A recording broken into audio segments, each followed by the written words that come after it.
Toi, tu t'accroupis et il baisse son arme sur sa tête. Ouais. Toujours Et pointé sur la tête. tu sais, il dit, est-ce que tu t'es déjà pris une balle? Est-ce que tu pleures si je te tire dessus? Il nous a demandé ça, ouais. Et j'ai vraiment la phrase qui m'a choqué, c'est qu'il nous a dit, est-ce que vous voulez rentrer en France dans un cercueil?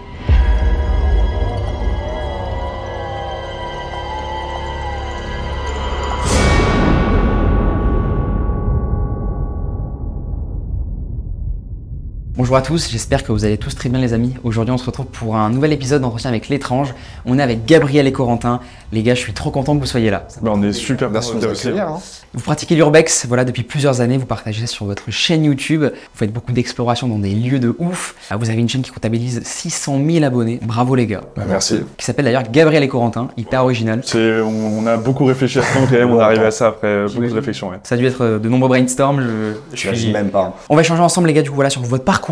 Comment vous êtes arrivé à transformer cette passion commune de l'urbex en véritable métier, parce qu'actuellement vous en vivez en fait de ça. Exactement. C'est ça. Mais on va aussi parler ensemble des expériences les plus hallucinantes que vous avez pu vivre lors de nombreuses explorations que vous avez pu faire ensemble. Vous allez nous raconter voilà, les découvertes les plus effrayantes, les plus glauques que vous avez pu faire en urbex, mais aussi les rencontres avec des humains un petit peu étranges. Vous verrez, ils ont des anecdotes les gars. De fou, m'a envoyé un petit brief avant pour les anecdotes, voilà, pour me raconter un peu tout ça. J'ai lu des trucs les gars, je ne pensais jamais lire ça de ma vie. Il nous est arrivé beaucoup de choses. Et ça nous arrive trop souvent. Un peu trop, ouais. C'est ça le problème. Donc voilà, vous allez nous raconter la fameuse fois où pendant l'exploration d'un magasin abandonné, vous avez été confronté à un Irlandais, fusil à la main, qui vous a menacé de vous tirer dessus et de vous faire rentrer en France dans un cercueil. C'est ça. C'est exactement les mots qu'il a prononcés. Vraiment, encore aujourd'hui, c'est l'expérience la plus traumatisante qu'on ait pu avoir. Et dites-vous que c'est pas le pire qu'ils ont vécu. Vous avez été aussi de nombreuses fois arrêté par la police. Beaucoup trop. Ouais. Ça, on les compte même plus, je pense. 40. Ah ouais, beaucoup de fois. 40 fois. Aussi, n'hésitez pas à venir voilà, m'envoyer un petit mail si vous avez vécu comme Gabriel et Corentin, voilà, des trucs un peu fous dans votre vie. Voilà, je serai très heureux de vous accueillir sur cette chaise pour voilà, qu'on discute de tout ça ensemble. Évidemment, avant de commencer les premières questions, il faut rappeler que l'urbex est une pratique évidemment très dangereuse, voilà, qui est interdite hein, et punie par la loi, c'est condamné par la loi. On parlait tout à l'heure, il y a eu des morts en France, des Français morts. Il y a eu beaucoup de blessés et de morts en France, donc c'est pour ça qu'il faut faire très attention. Et comme tu disais, il ne faut jamais y aller seul.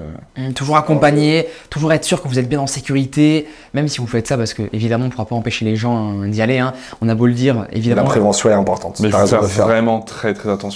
On peut commencer les gars par les premières questions que j'ai envie de vous poser. Comment cette passion, elle est née chez vous? À l'époque, on regarde beaucoup de youtubeurs. On a 16, 17, 18 ans. T'as 4 youtubeurs urbex, Amine Original, qui a disparu, Mamie Twink, Anil et Le Grand JD qui font tous de l'urbex. À côté de ça, on regarde beaucoup de séries, de films, genre The Walking Dead, où t'as des décors de films abandonnés, tout ça, enfin vraiment des décors abandonnés. Et tout ça, ça nous a donné envie d'en faire, tu vois, de voir les vidéos, que des gars y allaient vraiment, genre des Français. On peut faire pareil, on peut, tu vois. Paf, on passe les 18 ans.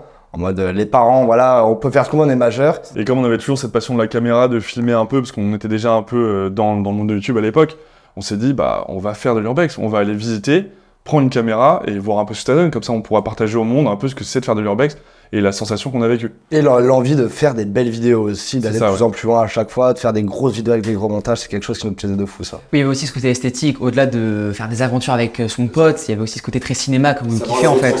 C'est dur. Alors on était très loin du cinéma sur les premières vidéos, mais on voulait s'en rapprocher. Comment vous allez vous rencontrer? En fait, on avait chacun une chaîne YouTube à l'époque sur des jeux vidéo mobiles, donc spécialisés Clash of Clans, Clash Royale. Voilà, on était jeunes à l'époque. Une époque. Hein. C'était en 2012, entre 2012 et 2015 à peu près. 2012-2013, on s'est connus de nom. C'est ça, et en fait, on était concurrents entre guillemets à l'époque, c'est-à-dire que chacun faisait des vidéos de son côté. Et en fait, il y avait un événement qui avait été organisé sur Paris qui nous avait un peu rapprochés. On s'était rencontrés ce jour-là. Et on est devenus potes, en fait, on a commencé à faire des vidéos ensemble. En fait, tous les deux sur Paris, la connexion elle s'est faite, on s'est bien entendu. Et on s'est pas lâché. Après, je me rappelle un jour, tu m'avais envoyé une lettre pour la Paris Games Week avec mon petit ticket Paris Games Week. C'est vrai. C'est si mignon. Ouais, c'est trop mignon à la main, quoi. Gabriel. Et ça, c'était à quel âge? On avait 16 ans, je pense. Ouais, 15-16 ans, ouais. On a commencé YouTube assez jeune, en vrai. Ouais. Je pense que nos premières vidéos ont été publiées toi en 2012, moi peut-être 2013. Quelque chose. Et là, du coup, une amitié se crée, forte, très forte. Est-ce que vous auriez pu prévoir tout ce qui allait se passer après ou pas? Non, vraiment pas. Jamais. Parce que vraiment, quand on a... Dixième. Déjà, ouais, il y a ça. Et en fait, quand on a commencé à faire déjà cette transition vers l'urbex, on faisait ça pour le fun un peu. On était en mode, bon, on partage juste... voilà, on a une caméra, on trouve ça drôle. On pensait jamais pouvoir en vivre. Et c'était pas le but de base. À cette période-là, on est tous les deux dans une période où faire des vidéos gaming, on s'en fout. On commence à avoir 17-18 ans, on grandit. Vraiment, nos deux chaînes tombent un peu dans l'oubli. On commence tous les deux à rentrer dans les études. Corentin en ingénieur, moi en web design. Et on se rend compte que les études, avoir un métier un peu comme tout le monde, pas trop envie. Et on voit tous ces gars faire de l'urbex, on se dit, il n'y en a pas beaucoup, vas-y, on cherche tous les lieux à Paris. Je crois que dans la semaine, on a fait tous les lieux qu'on pouvait faire à Paris. Enfin, tous les lieux vraiment connus que tu trouves en des secondes sur Internet. On était des malades, on a posté une vidéo par jour pendant une semaine, je pense. Ah, vous avez vraiment assouvi une pulsion terrible, quoi. C'était vraiment un rêve, quoi, ok. Ouais, vraiment. Et après, tu vois des lieux encore plus grands, mais ils sont au Japon, à l'autre bout du monde, et tu te dis, putain, si j'y vais un jour, genre... Et ce qui est drôle, c'est qu'il y a une vidéo qu'on a faite il y a maintenant peut-être 5 ans, genre les top 5 des meilleurs lieux du monde à faire, et je crois qu'on en a fait 3. Et on en a fait au moins 3 sur les 5 pour l'instant. Voilà. C'était des lieux qui étaient genre aux États-Unis, au Japon, enfin vraiment très très loin. Et maintenant, on est en train de les faire, quoi. Ouais. Et ça, c'est beau. Ça vous faisait pas peur d'aller dans d'autres pays, non? Même à vos parents, ça leur faisait peur à vos parents ou... Ah ouais, mais même de faire du urbex en France, ça leur faisait peur. Mais rassurés, tu vois, quand ils voient que là, ça fait 7 ans, ils sont en mode, bon, bah, vas-y. Il s'est passé des choses graves, mais ils vont bien, en bonne santé, Ouais. donc ils savent gérer, ou ils savent comment s'en sortir quand il y a un problème. Donc ils ont plus confiance qu'au début. C'est vrai qu'au début, ils étaient un peu en mode bizarre, on disait moi, pas trop je comment me s'en prenais sortir. des reproches tout le temps, mais c'est vrai qu'après, avec le fait de commencer à être majeur, d'être responsable et de voir qu'on professionnalise ça, entre guillemets, bah, ils ont pris confiance. Ce qui est drôle, c'est que lui, c'est sa mère qui est fan, moi, c'est mon père qui est fan, tu vois. Ouais. Et les deux autres, du coup, non, ils kiffent pas, donc rien à foutre. Rien à foutre. rien à battre, genre, vraiment. Ouais, c'est ça. Ok, rien à foutre, ok. C'est le terme que j'aurais pas pu prévoir, en vrai. Faut dire les choses. Non, mais on dit les termes ici, hein. Ça a été quoi votre première exploration et ça vous a fait peur ou pas quand vous avez fait votre première enquête? Tu Voilà, sais pas dans quoi tu t'embarques. On avait un Canon 700D à l'époque, on le prend, c'est vraiment pas filmé avec, tu vois, on avait vraiment pris ça. Et on va à la Petite Ceinture, c'est une ligne de chemin de fer abandonnée autour de Paris qui faisait tout le tour avant. Maintenant, t'as des zones réhabilitées pour se balader, t'en as d'autres qui sont toujours abandonnées. Et à l'époque, on se dit, on fait tout le tour de la Petite Ceinture de nuit. Sauf qu'on y va, tu tombes sur un tunnel, il est lugubre. Il y a vraiment beaucoup de passages où c'est vraiment des tunnels complètement dans l'obscurité. Et squattés Tu ne parfois vois aussi, rien. tu Et le aussi, sais. il y a certaines parties qui sont squattées. Très Tu dangereux. peux tomber sur quelqu'un de nuit bizarre. Et là, on voit deux petits yeux, tu vois, dans le tunnel, on n'est pas rentré. Nous, vraiment, c'était instantanément, on a eu peur, on est parti. On a vu un peu après que c'était un chat. Oh là là, terrible. Du coup, on C'était, revient le lendemain, 2 c'est ça. jours, et on tourne une vidéo sur le tour de la Petite Ceinture, qui est notre première vidéo. Et à partir de là, dans la semaine, on a enchaîné. Je sais pas, Qui est encore aujourd'hui disponible hein, et qui a très mal vieilli, qui a très mal vieilli, mais bon, c'est toujours marrant à voir Et à un peu l'époque, de tu vois, là on où on était part, fous. quoi. On était fous, on avait un peu de sous de côté grâce aux vidéos Clash Royale, Clash of Clans. On allait vu qu'on n'avait pas de voiture, on allait au lieu d'Urbex en Uber. Tu te rappelles Alors ça? qu'il y en a qui étaient un peu loin de Paris. quoi. Ouais, Ouais, les gars, ça, vous avez dépensé combien d'argent en tout, ouais? Mais on s'en foutait, on voulait aller là-bas, nous, tu vois, veux le budget total des. Bon, c'est des...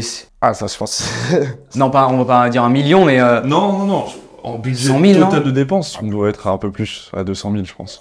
Ah oui, d'accord, ouais, bah après, t'as le Mais parce que matos, là- les non, mais après, on déplacements. part sur 7 ans de tournage, donc avec investissement Oui. du matériel, les voyages, Les hôtels, les billets d'avion, hôtels. les locations de voitures. la nourriture, ça fait un petit budget hein, sur 7 ans. Hein. L'essence Et, sur il y a vraiment place. beaucoup de choses, donc c'est un gros budget qui paraît un peu démesuré pour l'instant, mais c'est sûr quand même 7 ans. La première règle de l'Urbex, on la connaît tous, c'est de ne pas divulguer les adresses publiquement, voilà, les coordonnées des lieux abandonnés. Comment vous les trouvez, vous, sans évidemment, beaucoup de façons. trop dire, quoi? La première, c'est, tu tapes par exemple, là, on est à Toulouse, Urbex. Tu vas avoir, non, mais tu vas Ça, avoir les ça, 5 lieux les t'en plus trouves un. populaires. Vous êtes venu déjà ici à Toulouse ou pas? Ouais. Il y en a des pas mal, hein. On s'est fait courser par un chien à Toulouse. Ah oui, d'accord, ok. Dans quel lieu? Serre abandonné. Bah écoutez, c'est là où j'ai tourné un truc récemment, là, qui arrivera très bientôt sur la chaîne. Tu t'es pas fait courser par un chien? Alors non, on est tombé sur un propriétaire, extrait de suite, qui était un peu vénère. Ok, voilà, bah nous aussi. Et sûr qu'on. En fait, Il a en lâché gros- les chiens directement. Alors nous, non, c'était différent. En fait, moi, le mec, il faisait genre qu'il allait appeler le propriétaire, sauf qu'on a très clairement cramé que c'était le propriétaire. En fait. ok. Mais ouais, donc je me suis perdu du coup. Mais oui, donc, comment vous trouvez du coup en fait les... Ouais, c'est en tapant en fait tout connement, exemple sur Paris, Urbex Paris quoi. C'est comme ça, ça qu'on donc a fait notre déjà découverte. ça c'est la première méthode qui va être en fait des lieux assez touristiques entre guillemets, c'est-à-dire que tu peux croiser beaucoup de personnes le week-end par exemple si tu y vas. C'est très tagué, Il très y a, analysé. ouais, c'est très tagué généralement. Après, tu peux aller dans la deuxième étape, on va dire, c'est tomber sur des articles de presse un peu au hasard. Et dans la presse, ils mettent toujours l'adresse. Voilà. Ils mettent soit la ville, soit le quartier, soit l'adresse. C'est très précis. Tel hôpital a fermé ses portes Voilà. et sera fermé. Donc à partir de ça, déjà, tu peux trouver un lieu. Après, en troisième, on va dire, tu as la recherche sur Google Maps.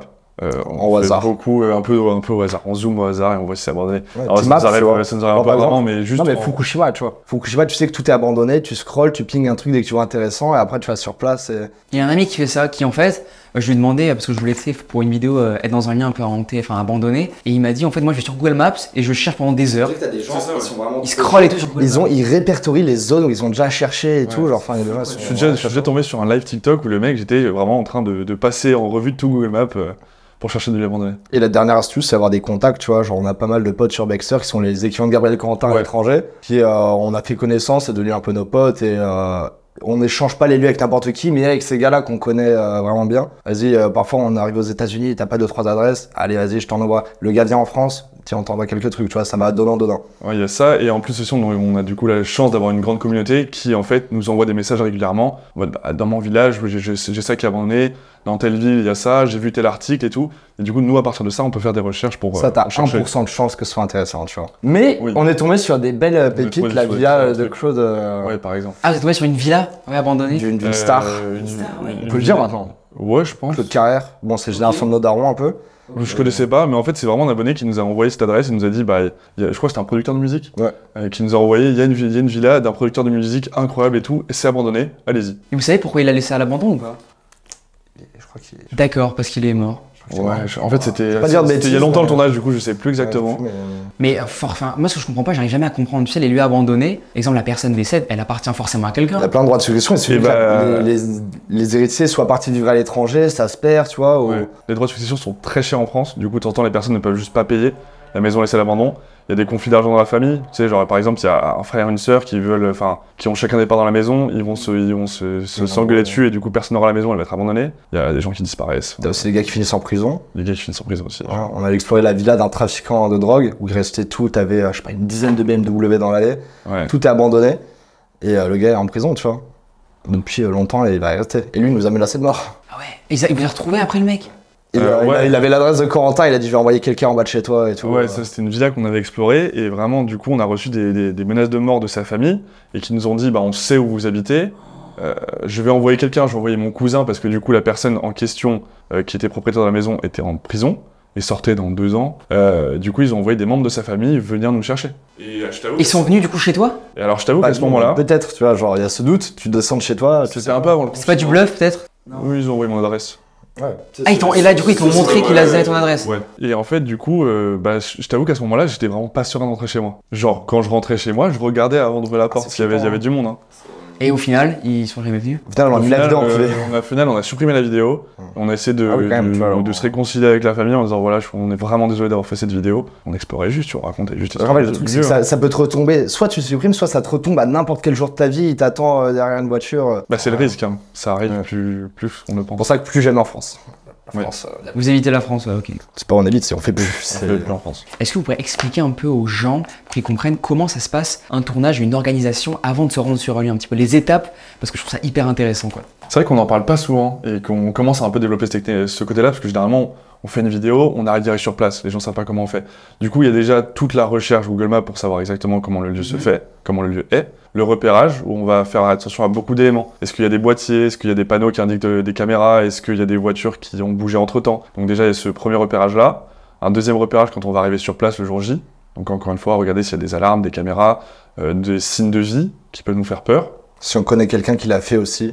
Lui demander des informations. Tu vois aussi. Et après, le tournage va commencer à partir du moment où on va rentrer sur le lieu. On a toujours une GoPro qui filme en continu. Parce qu'en fait aussi, déjà, on a cette règle-là de on ne casse jamais rien. Et on veut avoir de quoi le prouver. Et après, en fait, on va être vraiment le plus naturel possible. C'est-à-dire qu'on va filmer toute l'exploration. Et après, on gardera après ce qui nous intéresse à montrer au public. En fait, le problème de ces tournages, tu vois, c'est que t'arrives dans le lieu, même si t'as réussi à rentrer, ça se trouve dans 5 minutes, la vidéo elle s'arrête parce que tu dois courir. Donc t'es même pas sûr, une fois dedans, de t'en sortir avec une vidéo complète. Faut réussir en moyenne à passer entre 1 heure et 2 heures, je dirais. C'est ça. En 1 heure et 2 heures, ce sera les lieux qui sont un peu clos, mais ça nous arrive de rester jusqu'à 4-5 heures sur un lieu. C'est quoi le tournage le plus court que vous avez fait parce que vous avez été victime d'un événement un peu ouf? On arrive, littéralement, on ouvre la première porte, alarme qui sonne. Ouais. Et c'est des alarmes ça fait très mal, aux oreilles. Et en plus, tu sais très bien que tous les voisins autour sont déjà au courant. Et là, c'est plutôt d'un point de vue personnel. Je trouve ça important pour que les gens vous découvrent aussi hors caméra. Entre vous, ça se passe comment? Est-ce que vous êtes... Les gens nous demandent souvent la révélation. Qu'est-ce que tu fais? Vous êtes en couple. Il fait cette blague. C'est la deuxième recherche, tu tapes Gabriel et Corentin, deuxième recherche, c'est Gabriel et Corentin, couple. Les gens pensent que vous êtes en couple? Beaucoup. Ouais, je Soit ils pense. pensent qu'on est frères, soit ils pensent qu'on est en couple. On a fait cette blague pendant, je pense, 2 ans, Ouais. qu'on soit frères. Les gens ont tous cru qu'on était frères. En même temps, qu'est-ce que vous pouvez le contraire? Oui, c'est vrai. Après, les gens ont compris que c'était pas vrai. Et non, du coup, on est potes autant dans les vidéos que dans la vraie vie. C'est-à-dire qu'on fait nos soirées ensemble le week-end, on est à Paris, tu vois, on sort. Il connaît mon groupe de potes, je connais son groupe C'est de ça, potes. C'est très carré. Hein. L'urbex est une pratique interdite, comme je l'ai évidemment dit au début, qui peut s'avérer très dangereuse en raison de la vétusté des lieux, mais aussi d'éventuelles présences d'autres êtres vivants. Ouais. Hein, on en parlera juste après. Humains comme animaux, hein, il y a aussi des animaux aussi souvent. Est-ce que vous pouvez nous raconter l'exploration durant laquelle vous vous êtes senti le plus en danger? Je pense que c'est celle dont tu parlais évident. Hein. C'est celle dont tu as parlé en introduction de cette vidéo. Où au début, vraiment, pour nous, c'était une exploration on ne peut plus banale. C'est-à-dire qu'on a juste garé notre voiture devant, on n'a pas pris beaucoup de précautions, on est rentré dedans, et on a découvert une petite supérette qui était abandonnée depuis les années 70. Et c'était le call, justement, c'était un contact irlandais qui nous avait envoyé l'adresse. Les gars, c'est calme, il y a pas de souci, tu vois. C'est ça, et du coup, vraiment, nous, on était dans une capsule temporelle. Du coup, on voyait des produits, c'est vraiment de toutes les marques qu'on connaît aujourd'hui, mais avec le design des années 70. Du coup, on était dans notre petite bulle, c'était magnifique. Et donc, on tourne une petite vidéo qu'on comptait mettre sur notre chaîne secondaire, parce que c'était une vidéo assez concise. Et voilà, on est en mode bon, c'était sympa, maintenant, allons à l'hôtel, on va prendre une petite bière, et puis voilà. C'est vraiment le plan. Sauf que, en sortant... Non, même pas, on est dedans, on entend une porte qui claque. Ah oui, on entend une porte de voiture qui claque avant. Et à l'extérieur, et tu sais qu'il y a quelqu'un qui garait devant, du coup. En plus, un peu fort, c'est souvent très mauvais signe. Là, on se dit, vas-y, on met la GoPro, on sort, on dit, désolé, voilà. Sauf que le gars, fusil à la main, il rigole pas du tout. Le petit Irlandais avec son polo rose, un peu vénère. C'est ça, enfin, à l'instant où on ouvre la porte, on ne capte pas tout de suite. Parce que je sais que au début, c'est en mode, vas-y, on s'explique, chill. Sur le rush, en fait, du coup, moi, j'ouvre la porte et je suis dos à lui et je vois pas qu'il y a une personne, je laisse sortir Gabriel et tout, je remets la porte comme elle était. Et en se retournant, on voit pas qu'il a une arme et après, on voit le canon braqué sur nous. Ouais. Et là, c'est vraiment une des sensations les plus étranges et flippantes que j'ai ressenties de ma vie. C'est indescriptible. En fait, d'avoir un canon pointé sur soi, c'est indescriptible. Du coup, le gars est archi vénère, il nous réclame nos 2 téléphones. Ouais. Je sais pas pourquoi les téléphones, alors qu'il y a la GoPro vraiment ici. Bon, il pose pas plus de questions pour la GoPro, il a nos 2 téléphones. Mais tu sais que juste pour donner... Vous les avez donnés du coup les téléphones? Ouais, il a un fusil. Ouais, évidemment. Personne qui a un fusil sur toi. Tu fais ce que tu veux. Ouais. Mais déjà, j'avais même peur quand il nous a demandé au téléphone. Je lui ai demandé, est-ce que je peux prendre mon téléphone dans ma poche, tu vois. chaque geste, tu Parce qu'on vois, était main en l'air. tu fais un geste rapide, il te repointe, tu vois. Et tu te dis, donc le mec était donc avec l'arme en joue sur nous. Tu te dis, si jamais je fais un geste trop brusque, il tire. Et là, dans cette situation, du coup, tu t'attends à ce qu'il fasse quoi, le mec? Qu'il appelle la police? Non. Sauf que non, il appelle pas la police. C'est long, ça dure, on a plus de téléphone, on reste une demi-heure comme des tocards au bord dans une petite truc de campagne. Il continue à nous menacer. De temps en temps, il pointe. Je sais qu'à un moment, tu t'es accroupi. Ouais, alors Parce juste que posé ça- au pied du Ça mur. faisait quand même 30 minutes qu'on était en joue et qu'on ne bougeait plus. Toi, tu t'es accroupi et il baisse son arme sur sa tête. Ouais. Toujours Et pointé c'est sur genre, la et tête. tu sais, il dit, est-ce que tu t'es déjà pris une balle? Est-ce que tu pleures si je te tire dessus? Il nous a demandé ça, ouais. Et vraiment, la phrase qui m'a choqué, c'est qu'il nous a dit, est-ce que vous voulez rentrer en France dans un cercueil? Et à ce Ça moment-là, met des frissons, mec. la GoPro, elle filme en continu, tu vois. Dieu soit loué. Il y a un van qui arrive avec un daron et sa petite fille en passager, tu vois. Ouais. Et il voit 2 pélos en l'air qui sont braqués. Bon, il s'arrête, tu vois. Et il voit qu'il y a un truc qui cloche. Il est en mode, appelle la police s'il y a un problème, tu vois. Ah, appelle pas la police. Enfin, les deux commencent à parler. Le gars-til qui a un problème, il s'avance un peu avec son van pour pas que sa petite fille, elle ait 6 ans, tu vois, pour pas qu'elle voit les 2 guignols ou si ça dérape la scène hard.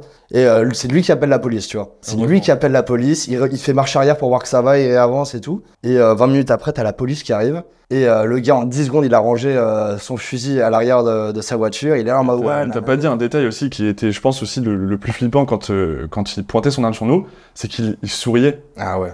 Il avait un sourire narquois, tu sais, enfin, il était content de nous. Ah, mais on est sur un psychopathe là, c'est même Ah, pas un c'est ça. propriétaire un peu vénère. Vraiment, quand la police arrive, on est soulagé parce qu'on le voit ranger son arme et tout. Et je l'ai encore cette image en tête, ça fait longtemps, de ce sourire quand il pointe son arme sur nous, c'est terrifiant. Mais tu sais, les polices arrivent, tu le vois vraiment, pip, pip, pip, pip, Ouais. tu le vois aller à son arrière, Ouais, parce qu'il a pas le droit, tu vois, évidemment Ouais. qu'il a pas le droit de faire Bah ça. attendez, du coup, est-ce que vous savez si ce lieu était à lui ou pas?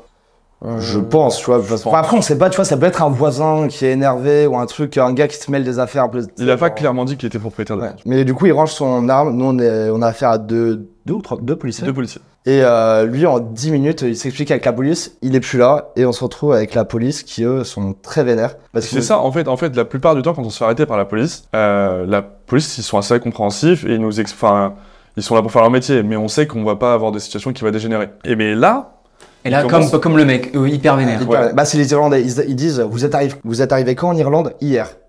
Ça commence mal, les gars. Et là, ils commencent à... C'est vrai que le timing est pas ouf quand même. Hein.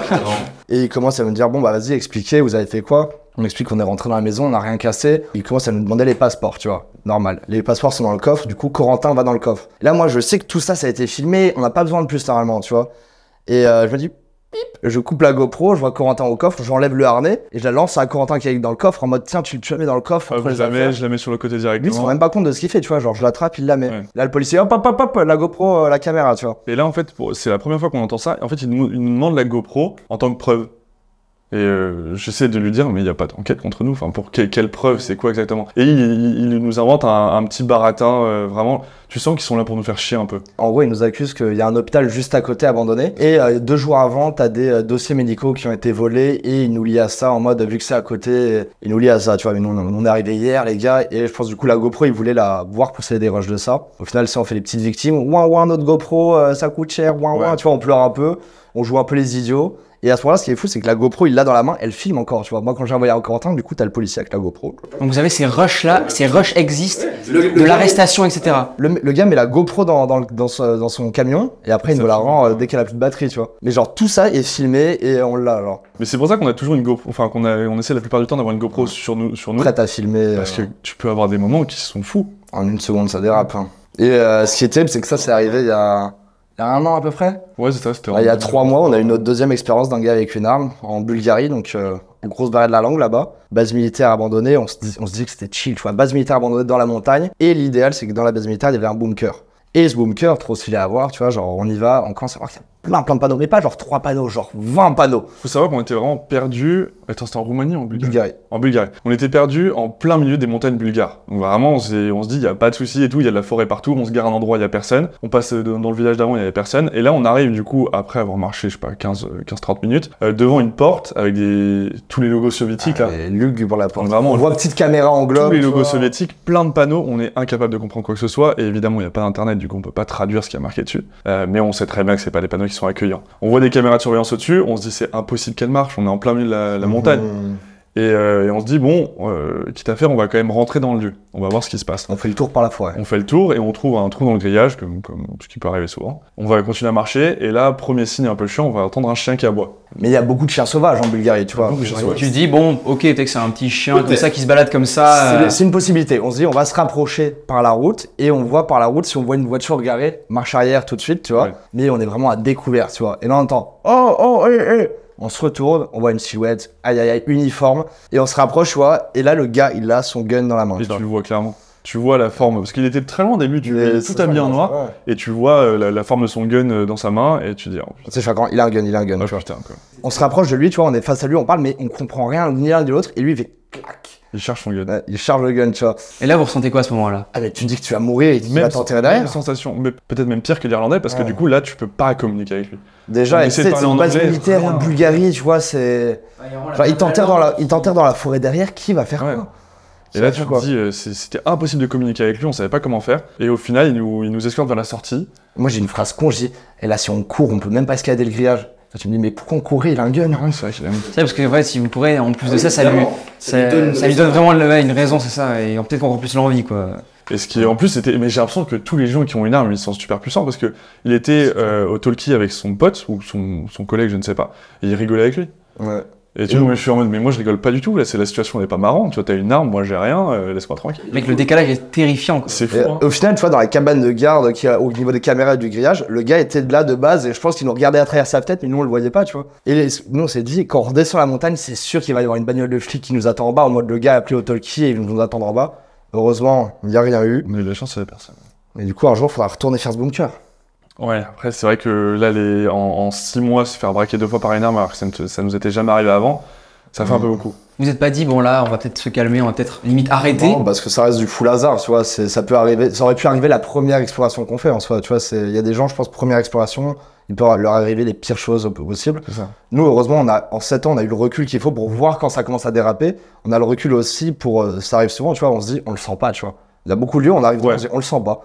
Bah, on le fait pas. T'as cette sensation de malaise un peu, tu te dis, faut vraiment pas aller là-dedans. Genre là, en Irlande, encore une fois, on devait faire un château abandonné. C'est le même gars qui nous a filé l'épicerie, qui nous a filé l'adresse, tu vois. Oula, déjà, le voilà. mec est vraiment bancal, quoi. On un est, petit peu. on est devant, il nous dit il y a plein de caméras de surveillance, faut passer par derrière. Bon, ok. Et il nous dit le gars regarde toutes les journées les caméras et le gars est super vénère et très dangereux.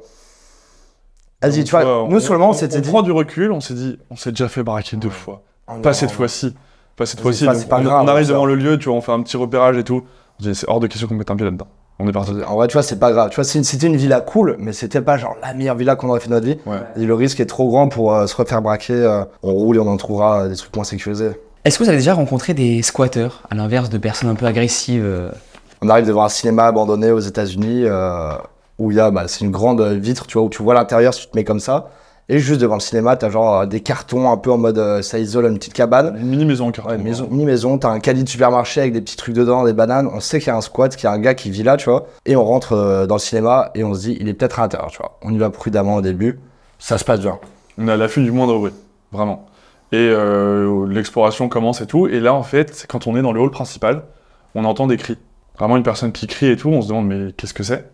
Un cri quoi, d'homme, de femme Vraiment, c'était... distordu quoi, flippant. Je sais pas, un mec qui agonise, je sais pas, c'est trop bizarre, tu vois. Un cri que t'as pas l'habitude d'entendre. Et on sait pas si c'est dedans ou à l'extérieur, tu vois. Donc flippant. Et en fait, on remarque directement une silhouette depuis l'intérieur vers l'extérieur, donc la silhouette à l'extérieur, et qui est en train de errer un peu devant le cinéma. Et on se dit, putain, il faut vraiment pas qu'il nous voit, lui. Et genre, tu sais, c'est vraiment... c'est après, je vais le dire comme ça, mais il était sûrement drogué, tu vois. Il avait une démarche, il marchait un peu bizarrement comme un zombie. Tu sais, parfois, il était comme ça, par terre. Tu sais, un peu les vidéos que tu vois, genre à Philadelphie ou quoi, dans les rues où t'as plein de mecs qui sont sous drogue, genre, comme ça. Bien chelou, tu vois. Même démarche. Et tu sais, c'est le genre de gars, enfin, c'est vraiment le pire scénario, tu vois, mais on se dit, ça se trouve, il va te planter pour ton tel, pour acheter des trucs, ou juste ça, tu vois, enfin, il peut être fou à moitié. Donc on finit la vidéo, genre les derniers plans de coupe, tout ça, on s'est enfui direct, tu vois, genre on a tout contourné, on allait bien loin. Et ouais, lui il était bien badant, après on en a croisé, genre mais souvent c'est sur la défensive, tu vois, genre plus il se cache. Il y avait une autre anecdote, je trouve, qui est assez marrante, c'est en fait on a croisé un endroit squatter, enfin heureusement on n'est pas tombé sur le squatter. L'hôtel en Italie ou en Espagne, je sais pas. Ouais, en Italie. Quel pays. Et en fait, on explore un hôtel abandonné, il y a plein de chambres qui sont ouvertes, etc. Et là, par curiosité, on voit une chambre qui est complètement fermée. Et en fait, on se rappelle qu'au début de l'exploration, on avait trouvé un endroit avec toutes les clés des chambres. Et on se dit, viens, imagine.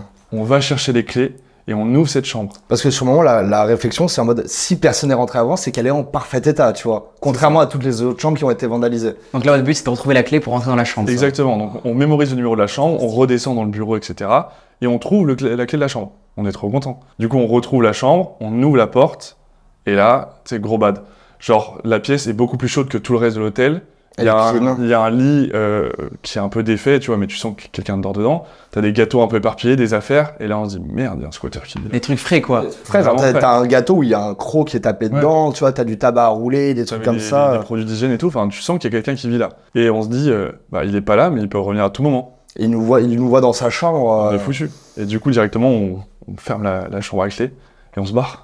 Mais des squats, tu vois, comme ça, on a trouvé, je pense, vraiment des dizaines, dans lesquels il y a des personnes, mais tu te dis, genre, t'arrives au mauvais moment où il y a une équipe de gars un peu chelous. Il y avait aussi une fois, ça, il y a très longtemps, on était en live, on était sur le toit d'un hôpital abandonné en plein live, et on entend du bruit, et on regarde dans les trous comme ça, tu vois, il y a en bas, et on voit et déjà, dans les étages du bas, il y avait une zone avec des portes où elles étaient fermées, tu vois, tu pouvais pas y aller. Et là où il était, ça donnait à ça, et c'est un gars torse nu qui nous regarde avec une barre en métal, avec des clous dedans. Tu vois, comment il s'appelle le mec dans Walking Dead, Negan, là Negan, ouais. Vraiment, il avait ça entre les mains. Et il nous regarde comme ça avec sa batte. Il peut rien faire, tu vois, on est en haut, tu vois.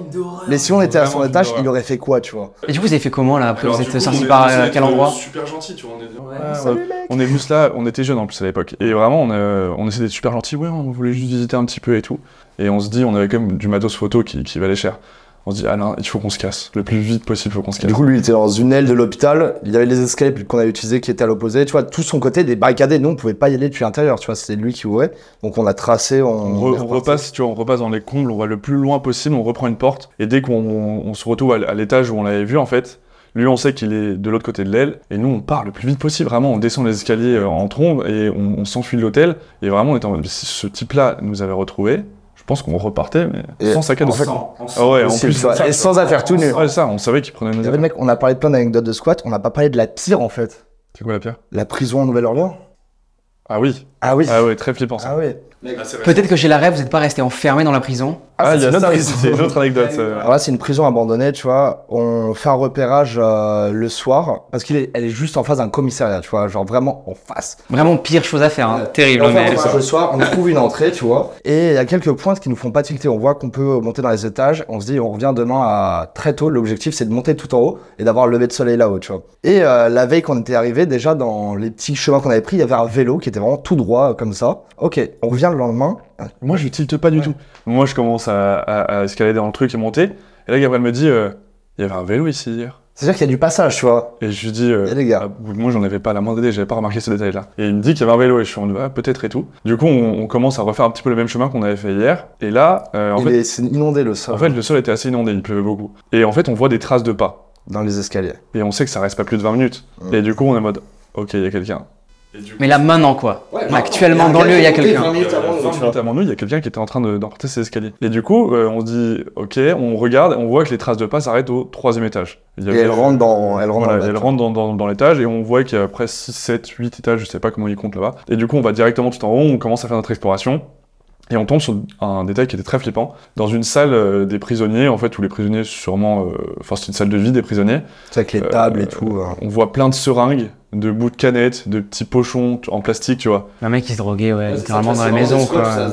Et il y a des gars qui sont là, genre on le sait, tu vois, ils sont dans le bâtiment, on sait pas à quel étage, on sait pas ce qu'ils font. Ça se trouve, c'est aussi des explorateurs, on n'a pas les réponses. Enfin, c'est ça qui fait flipper, c'est qu'on n'a jamais la réponse. Et ouais, un nombre de seringues au sol, tu vois, genre tu c'est trop triste en vrai. Donc déjà c'est super triste. Et déjà, du coup, à partir de ce moment-là, on fait super attention parce qu'on est en mode, on marche sur une seringue, notre vie est potentiellement foutue.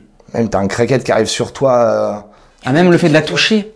Ouais, bah tu te sinon, mais tu vois, la seringue, elle est un peu trop comme ça. Tu marches, ça te traverse ta semelle dans le pied. Et il suffit qu'il y ait une maladie dessus et t'es foutu. Et là, je pense que c'était notre truc de squat. Et en plus, quand on descendait dans les étages, on commençait à entendre des bruits. Tu vois, le 3e étage, là où on a vu les traces de pieds rentrer, on descend, genre vraiment on le zappe, on redescend, on va voir quelques trucs vite fait, on entendait des bruits. Vas-y, on s'est barré direct. Parce que nous, on voulait absolument notre reportage. Parce que ça, c'était vraiment un lieu clé pour une vidéo qu'on a faite. Et on voulait vraiment le plus d'images, donc on a pris un peu des risques, mais on était vraiment... Enfin, ça nous faisait super peur. Parce que quand on était au 2e étage, eux étaient au 3e, et on les entendait marcher, et je sais pas ce qu'ils faisaient, ils balançaient des objets. Ouais, je pense qu'il y avait des gars, ils font n'importe quoi, il y a du bordel à la fin. Ils sont complètement matrixés par la drogue, du coup, ils perdent tous leurs moyens, quoi, évidemment. Ouais. C'est très flippant. Vous êtes resté enfermé, du coup, dans une prison.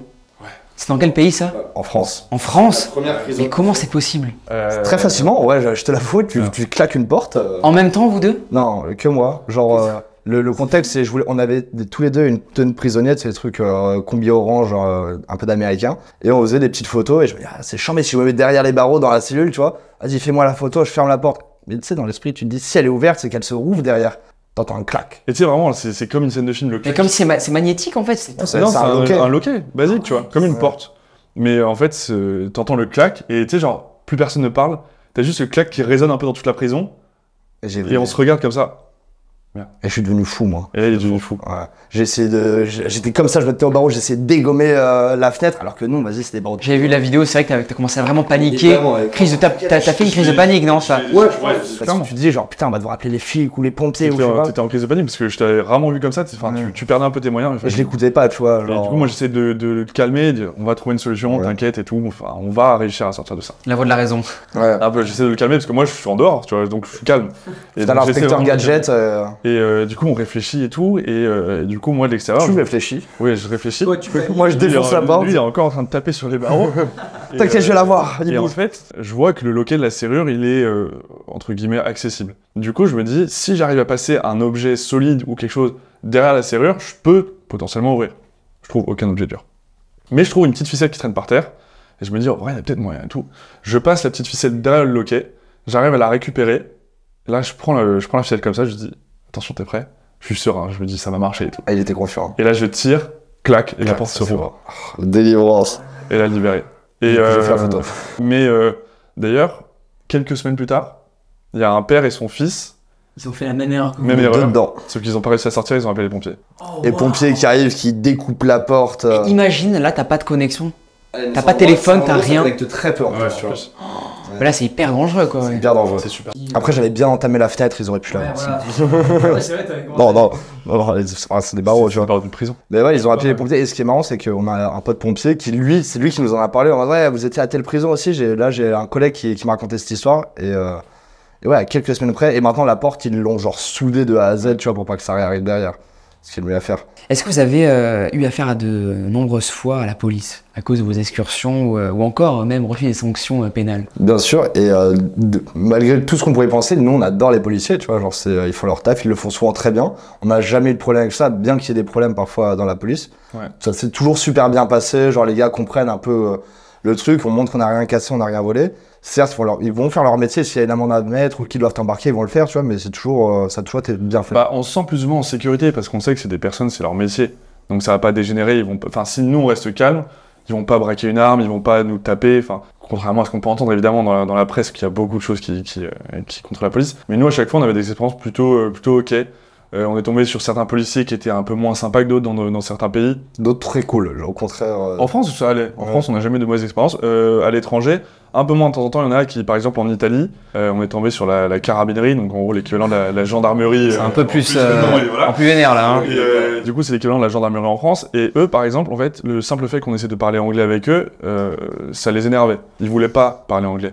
Du coup, un des deux collègues, par exemple, puisqu'on venait de déclencher une alarme dans un hôtel abandonné. Et du coup, son collègue essayait de calmer un peu la situation. Le chef en question nous parlait super mal, il voulait pas parler anglais, et il voulait nous embarquer. Et ça, t'as un peu peur quand t'as ça, tu vois.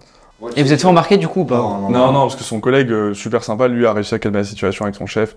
Mais son chef, vraiment, il voulait pas parler en mode anglais et il était très énervé contre nous. La technique, c'est de faire un peu les touristes un peu neuneux, tu vois. Oh, je savais pas, désolé. Tu vois, tu fais le gars un peu comme ça, vas-y. Un peu con, ils disent bon, ils sont pas méchants quoi. Voilà, on veut paraître le plus gentil et nier en même temps. Ouais, c'est ça. Ah ouais, moi je savais pas. Un peu crédule quoi, ok. Et heureusement qu'après aussi, quand on se fait arrêter, qu'on n'a pas de pince coupante, de trucs comme ça, on n'a pas de matos de tournevis. Ouais. S'ils fouillent le coffre et qu'ils trouvent tout le matos de cambriolage, c'est pas la même chose, tu vois. Nous, on a rien de comme ça, donc à chaque fois, ils sont en mode, bah ok, tu vois, on leur montre la vidéo, on est rentré, il y a une tête ouverte, bon bah ok. Je sais pas si t'as en tête une autre idée où la police nous a un peu embêtés. Il y a une fois, c'était pas la police, mais genre, t'as eu bien peur, on était dans l'hôpital de Titoun, et on se faisait une petite pause parce qu'on venait de galérer pendant 1 heure pour rentrer dedans. On se fait une petite pause, on est assis comme ça dans une pièce, et genre, toi, tu sors vite fait, tu ouvres une porte et tu tombes sur un yinche. Waouh! Et le gars avec son. Et autant les êtres humains, tu sais comment ils réagissent. Un chien, un berger allemand, tu sais pas. Ça fait plus peur en vrai. Et il était à 1 mètre de nous quand on était posé, on l'entendait pas. En fait, je sais qu'on était. Ouais, c'est vrai qu'on du coup on avait énormément galéré pour rentrer dans cet hôpital et on s'était juste. Vas-y. On était en eau, tu vois. On respire 2 secondes. Et moi j'entends juste un petit bruit qui me fait tilter. Je suis en mode, bon, en vrai c'est peut-être juste une goutte ou quelque chose comme ça. Je sors, et vraiment à 1 mètre de moi, un berger allemand qui me regarde avec son. Le mec de la sécurité qui est juste derrière. T'es pas sûr. Hein. Pas sûr et du coup après évidemment la police, les pompiers qui interviennent. Mais ça c'était lunaire, tu vois, genre il y avait du coup pompiers, police qui étaient là et c'était un hôpital abandonné, mais il y avait une partie de l'hôpital qui était en activité et t'as le policier qui est au téléphone avec le directeur de l'hôpital en mode ouais, mais là ils ont rien cassé, tu peux rien faire mec, tu vois, en mode bah tu peux pas porter plainte. Et genre ils étaient en mode le directeur essaie de faire tout pour porter plainte. Ouais, normal en vrai. Et du coup, tu parlais aussi des condamnations pénales juste avant. On a parlé tout à l'heure, Urbex vous a mené du coup au tribunal. C'est ça. Racontez-nous les gars. En novembre 2020, ou peut-être avant, je crois. Peut-être avant, pire avant le Covid. Ouais, le jour où on nous annonce le C'est le jour où Emmanuel Macron a annoncé le confinement. Du coup, on explorait une base militaire où il y avait des tanks, plein de véhicules, des lance-roquettes et tout, enfin d'ailleurs de l'armée soviétique. Ouais, des gros hangars avec des tours de C'était impressionnant à visiter, il y avait une énorme piste de décollage, enfin génial. Donc nous on explore cette vidéo, trop cool, on est super fiers du résultat. 2 ans plus tard, on reçoit un appel qui nous dit vous avez exploré ça et tout, venez faire une audition à la police. Du coup on est en mode ok, bah pour nous on n'a rien fait de mal. Voilà, on est trop honnête. On nous a jamais dit de supprimer la vidéo, on va juste dire notre version des faits, qu'on était juste là pour prendre des photos, pour documenter le truc et tout. Et du coup l'audition se passe comme elle se passe. Sauf que à la fin de l'audition, ils nous disent, du coup, ils nous font prendre les empreintes et tout, les photos, tu sais, genre les photos comme les prisonniers. On n'avait pas la petite pancarte, mais tu vois, c'est tout comme. Tatouage, cicatrice, hop là. C'est ça, ouais, ils demandent, tous les trucs comme ça. Et en fait, après, à la fin de tout ça, il nous dit, bon, je vais contacter le procureur. On attend un petit peu, et là, il revient avec une convocation au tribunal. Qui se passe à l'endroit où on a fait l'infraction. Ouais. Du coup, loin. Du coup, loin. Et tu vois, nous, on tombe un peu des nues. On est en mode, vas-y, c'est la première fois. Enfin, on pensait faire un truc tranquille et tout. Non, là, on est convoqué au tribunal. Ouais, et à ce moment-là aussi, il y a un gros flou où c'est tribunal militaire, mais on peut pas aller au tribunal militaire parce qu'on est des civils. En fait, la première fois, on était convoqué au tribunal militaire, ce qui est complètement. Ce qui est pas logique du coup, parce que c'est pas les militaires. Militaires et anciens militaires. Ils ont jugé le tribunal non compétent, ça a été envoyé vers un autre tribunal. Et là, du coup, on a été jugé. Et on a pris une belle amende. D'accord. Et est-ce qu'ils vous ont dit exactement ce que vous risquez avant ça? Tu risques 15 000 € d'amende et 1 an de prison. Ça va. En vrai, je trouve ça un peu abusé en vrai. C'est ça. Et du coup, nous, on n'a pas eu cette peine, évidemment. On avait peur quand même d'avoir de la... Parce que c'était... en fait, la personne qui portait plainte contre nous, c'était l'armée de terre. Et on avait peur de servir d'exemple, tu vois. Aussi, ouais. De vraiment qu'on nous tape sur les doigts. Alors, regardez, eux, ils sont connus, on leur a fait Ouais, ça. on est Calmez-vous. youtubeurs, ils se sont dit, vas-y, si on condamne des youtubeurs, peut-être que ça. Moi, ça m'aurait fait chier que vous preniez, parce qu'il y a tellement de mecs qui prennent pas, tu sais, des agresseurs sexuels, qui prennent même pas 1 an, tu vois. Nous, il y a un dossier qui s'étale sur nous, alors qu'il y a des agresseurs qui méritent tellement pire, quoi. Et du coup, au final, on a été condamnés. Au début, on a été condamnés à 4 000 € d'amende chacun, ce qui fait quand même une somme.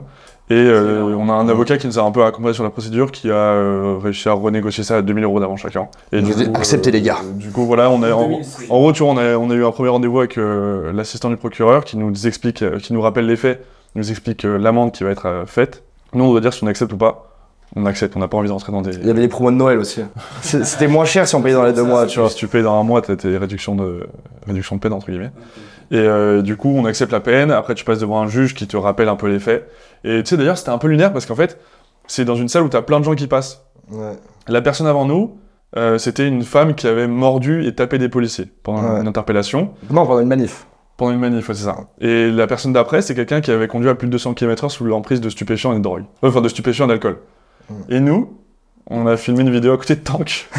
Base militaire, introduisant.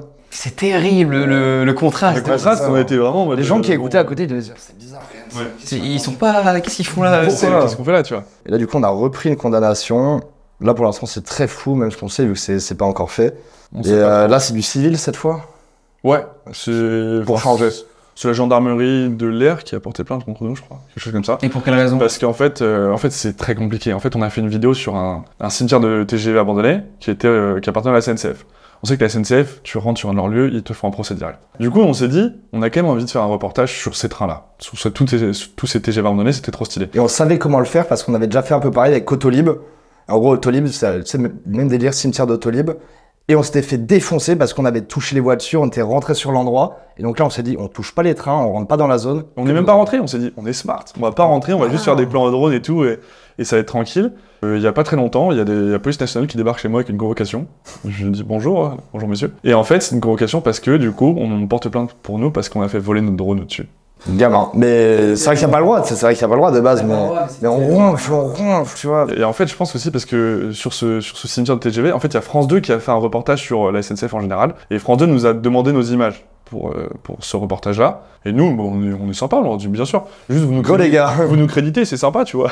Quelle erreur. Une semaine après le reportage de France 2, on reçoit du coup la police. Parce que tu penses que si la vidéo serait apparue que sur votre chaîne, vous aurez rien eu? Ils auraient rien, mais ça faisait quelques temps qu'elle était sortie quand même, ça devait faire ouais, un peu en décembre, genre. Elle a fait quand même 700 000, je crois. Nous on était contents, maman on passe à la télé, regarde. Vas-y, une semaine après, bon. Est-ce que vous avez déjà été témoin d'une scène un petit peu glauque sur place, arrivé sur un urbex, vous vous êtes rendu compte qu'en fait, il fallait peut-être pas être là, tu vois? Ah ouais, j'en ai une qui me vient en tête. La scène de crime. Vous êtes déjà tombé sur une scène de crime? Non, c'était une scène de crime. Il y a eu un meurtre, c'est abandonné à cause de ça, tu vois. C'est un manoir où il y a eu un meurtre. Un couple gay, l'un des deux a asphyxié son partenaire pendant un rapport. Le couteau et l'a laissé dans un sac plastique. Ouais. C'est un peu cru d'en parler comme ça, mais c'est vraiment ce qui s'est passé. C'est ta question, du coup. Et après, en fait, au bout d'un moment, genre plus personne ne savait où était cette personne. La gendarmerie est venue dans la maison et a exploré la maison et a trouvé du coup la personne sur son lit dans un sac plastique. Et nous, on est rentré, il restait tout, il y avait les scellés. On a exploré quelques mois après, peut-être. Ouais. Et il y avait encore tout sur place, tu vois. Donc tu sais, t'as les scellés, genre la porte a été fracturée avant qu'on arrive, mais t'as les scellés, genre gendarmerie, meurtre, tout ça. Raison d'infraction, meurtre. Ouais. Et tu vois, tu rentres, et je te promets, quand tu rentres, déjà t'explores la maison, c'est un peu glauque, t'as peur, tu vois. C'est luxueux et c'était très luxueux, mais surtout, genre, c'est un peu glauque. Et le moment quand tu rentres dans la chambre où ça s'est passé, il y a vraiment une ambiance bizarre. Il y a une ambiance très bizarre. Tu dis, genre, c'est là, tu vois. Tous les objets, tout un peu utilisés. Il y a des plans d'objets sexuels, tu vois, qui traînent sur le lit, et tu vois, tu te dis, mais qu'est-ce qui s'est passé, putain. En fait, c'est dur de se dire que là, il y a un cœur qui a arrêté de battre, tu vois. C'est exactement ça. C'est ça qui est bizarre. Et pas naturellement, en plus, tu vois, il s'est passé un truc hardcore, genre. Un autre truc, en fait, quand on était en Allemagne, et qu'on est rentré dans une villa, et qu'en fait, on est passé, je pense, juste après un cambriolage. Ouais. En gros, on explorait une villa abandonnée super luxueuse, super belle. C'est la première grosse villa qu'on faisait. Ouais, vraiment, c'était impressionnant à faire. Nous, on était trop contents de l'exploration. On explore et tout, et les premières parties, c'est vraiment très abandonné. Et là, on tombe sur une partie un peu plus récente avec les lumières allumées. Tout allumé. On se dit bizarre. Déjà, on entre, on va le dire, une forte odeur de caca. Ok. Pourquoi pas? Mais on est en mode, ok, il y a peut-être eu de l'activité un peu récemment et tout. Et là, on voit, genre, c'était une villa très très luxueuse. Hein. Vraiment, on parle de la haute société, tu vois. Il y avait des parfums super luxueux partout, des fringues vraiment super luxueuses. Et du coup, on est en mode, ok, bizarre, mais il reste plus grand chose, mais tout est cassé. Et en fait, le moment où on tilte vraiment, c'est quand on arrive dans la chambre, tout est en bordel. Il y a un énorme coup de couteau qui a été donné sur le matelas. Et là, on se dit, ah ouais, en fait, il y a juste des gens qui sont passés, qui ont tous les coussins, mis un coup de couteau pour justement chercher dans le matelas s'il y avait de l'argent. Et on voit qu'en fait, tout ce qui est autour de nous, c'est juste une scène de cambriolage. Ouais. Et là, faut se barrer. Tu vois, là, on est en mode putain, on n'a pas de gants. Et tu vois, on voyait encore, ouais, vraiment, on a eu cette peur-là. On voyait donc tous les objets étalés, toutes les vitres fracturées, tous les placards vidés au sol et tout. Et il y a un gars qui avait chié au milieu de la salle de bain, d'où venait l'odeur.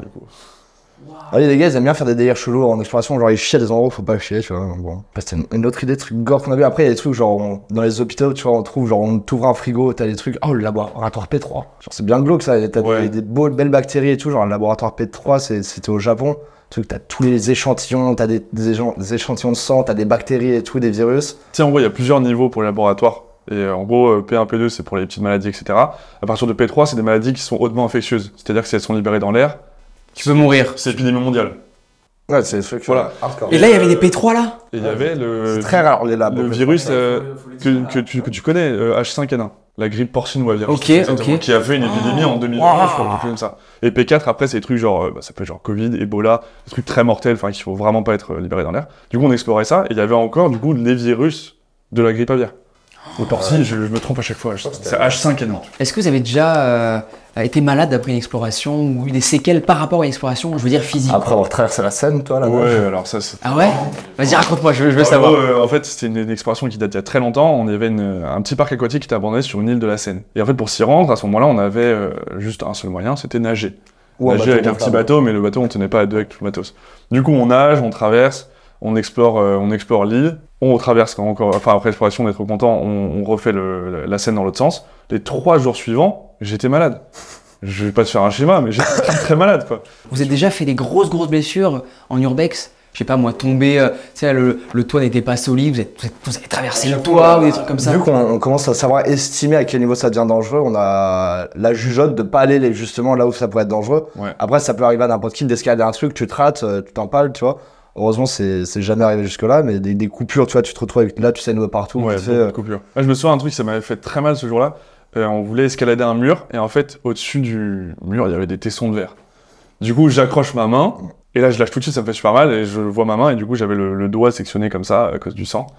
C'était horrible. Et là, tu vois, on parlait, l'exemple parfait, c'est Jamie Robb, tu sais ce qui t'est fait au doigt. C'est notre Irlandais, là, notre pote Irlandais, il nous a montré une photo. On t'a dit, les grillages là-bas, ils sont hardcore. Et lui, en gros, il s'était arraché tout le doigt, genre l'os qui ressortait. L'os qui ressortait aussi. Et genre, il a la cicatrice, elle fait tout son doigt là, tu vois. Genre, lui, c'est vraiment hardcore. Mais nous, jamais. Nous, on fait très attention, mais on se fait souvent des coupures. Mais en urbex, on a la jugeote. On est passé de temps en temps. Moi, je sais que par exemple, une fois, j'ai marché sur un plancher. Le plancher s'effondre, mais heureusement, t'as que ma jambe, une seule des jambes qui tombe. Du coup, je reste encore sur le plancher. On n'est jamais tombé vraiment. Je pense qu'on a de l'expérience pour pas que ça arrive, mais tu vois, genre, si t'as 2 jours d'expérience dans les pattes, t'auras pas la même jugeote et n'importe quoi peut tourner mal, tu vois. Et tu vois, si t'es pas toujours aux aguets, tu peux tomber de manière très bête. En Espagne, il y a pas longtemps. On était en live dans une ville fantôme. Effectivement. Alors, on l'explore, on est vraiment au 5e étage. Et en fait, du coup, l'immeuble n'avait pas encore été terminé. Et du coup, les cages d'escalier, il y avait juste des escaliers, mais sans barrière. Et du coup, on était en live, on était en train de parler et tout, et j'emprunte l'escalier. On est au 5e étage, hein. On est au 5e étage, je mets un pied, et en fait, là, je me rends compte qu'en fait, l'escalier, il est un peu décalé. Waouh, il y a un trou. Il y a un trou. Et de 5 étages, tu vois. Oh, et là... Oh putain, mec. Toi, tu gueules, tu me fais une réflexion. Je m'arrête tout de suite dans l'action. Et là, je me rends compte que j'avais un pied dans le vide. C'est pour ça que on a toujours de la prévention sur l'urbex, parce qu'il faut se faire super attention. Et le fait d'être à 2 aussi, tu vois, t'as un deuxième avis, tu vois, c'est très pratique. Genre à solo, genre il y a des risques que tu vas pas voir. C'est quoi j'imagine que ça a dû déjà vous arriver une fois au moins, un objet insolite que vous avez pu observer dans un urbex. Vraiment un objet où vous vous êtes dit, mais qu'est-ce que ça fout là? Je peux le prendre dans la main ou je peux le conduire? Si je peux le conduire, je vais te dire une Formule 1 à Ferrari. Ça, si je peux le conduire, ça sera ça. Sinon, au Japon, tu sais, tout a été abandonné au Japon. On trouvait des chaînes Chanel. Ouais, des chaînes Chanel par exemple. Chanel, tu vois. Des bocaux remplis de serpents. Ouais, beaucoup remplis de serpents.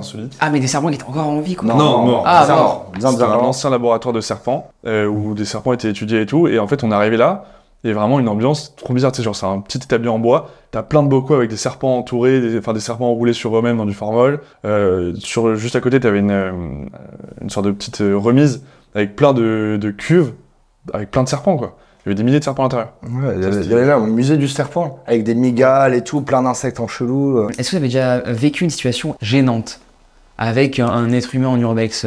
Je sais pas, moi, la rencontre, je sais pas, dans un être humain hyper bizarre, quoi. C'était pas gênant, mais c'était une situation délicate. Il y avait un voisin, encore une fois, qui voulait nous taper dessus avec un bâton.